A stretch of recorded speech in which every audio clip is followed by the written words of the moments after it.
Pessoal, continuando então a nossa videoaula, falando a respeito da fórmula π, da função π, melhor dizendo. Nesse exemplo, nós vamos fazer o seguinte: se o meu percentual atingido for maior ou igual a 100%, então 3% de comissão vezes o valor que eu vendi. Esse é um cálculo normal, percentual da comissão em cima do valor vendido. É isso que normalmente acontece no mercado.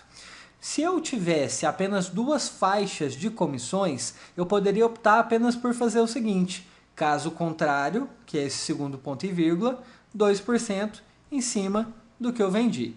Porém, eu tenho mais uma classe que é 1,5%. Então eu vou apagar esse final e vou continuar fazendo. Vamos só recapitular. Se o meu percentual atingido for maior ou igual a 100%, então percentual de comissão em cima do que foi vendido. Se o meu percentual atingido for maior ou igual a 90%, então 2% em cima daquilo que foi vendido. Caso contrário, 1,5% de comissão. Não preciso fechar os parênteses, posso dar um Enter, o Excel vai me dizer que tem um erro e vai inserir os dois parênteses finais para mim. A fórmula está funcionando normalmente. Ok?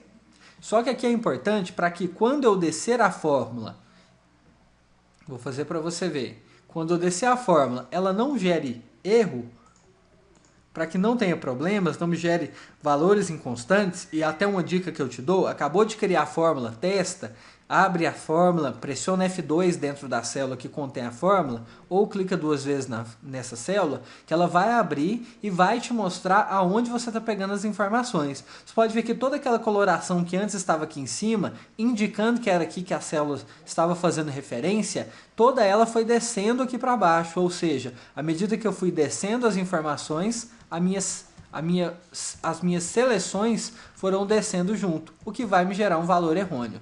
Diante disso, o ideal é que eu corrija logo na primeira fórmula, logo na primeira função, o problema.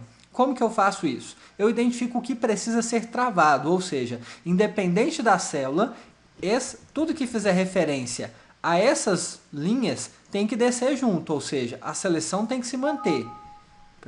Tem que se descer sempre junto. Porém, sempre que eu fizer menção ou vincular a essas células aqui de cima, elas não podem descer. Sempre vai ter que se fazer menção até elas, mesmo que fossem 50 pessoas, 100 pessoas, lá na linha 100ª, eu estaria fazendo menção ao mesmo percentual atingido, à mesma comissão, certo? Pelo menos em nível de meta. Então, resumindo, aqui eu tenho o D5. Quando eu descer a seleção, o D5 vai ter que descer, item por item, então não preciso travar. O D1 já é exatamente essa célula aqui, então essa eu preciso travar. Quando eu descer a minha célula, quando eu descer a minha seleção, a fórmula tem que se manter sempre vinculada a esse local. D2, que é essa daqui, também sempre vai ter que se manter fixo nesse local. Nunca vai poder, a seleção vai poder descer acompanhando essa célula. O C5 eu vou precisar? Não vou precisar travar. E detalhe, como que eu travo, Fernando? Você pode pressionar, clica na célula que você quer ou no intervalo que você quer. Por exemplo, eu cliquei aqui no C1 e pressiono F4 uma vez.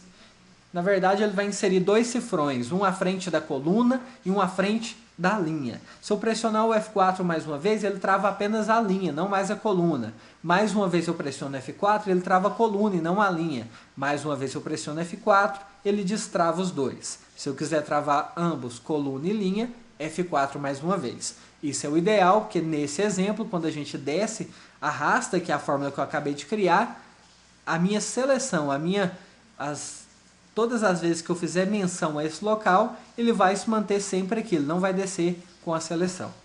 Agora, C2, vamos analisar? C2 é preciso travar. C5, vamos analisar? Não preciso travar. E o B2? É preciso travar. Então, a partir de agora, exatamente você tem a fórmula correta para o nosso exercício, travando nos locais necessários. Vou dar um OK. Vou arrastar. A partir de agora, sim. Você pode perceber que à medida que eu abro cada uma das fórmulas, ele desce a seleção em conjunto. Você pode perceber? Aqui ele está descendo comigo a seleção, ele está analisando exatamente o que eu quero, o que eu preciso que seja analisado. Porém, sempre se mantendo fixo o percentual atingido como meta e as comissões. Se você optasse, ao invés de vincular a essas células, digitar os valores, por exemplo, aqui ao invés de D1 você digitasse 100%, era possível, não tem problema. Só que depois você deveria entrar em célula por célula e alterar, ou alterar na primeira e arrastar para as demais. Eu particularmente prefiro, normalmente, vincular isso a uma determinada célula, porque quando você faz isso, você pode posteriormente apenas alterar esse local e a partir dali você não precisa, você tem todas as suas fórmulas acompanhando as seleções, acompanhando os ajustes, as alterações que você precisar. Você não precisa reformular as suas fórmulas, você não precisa refazê-las ou ter que arrastá-las novamente.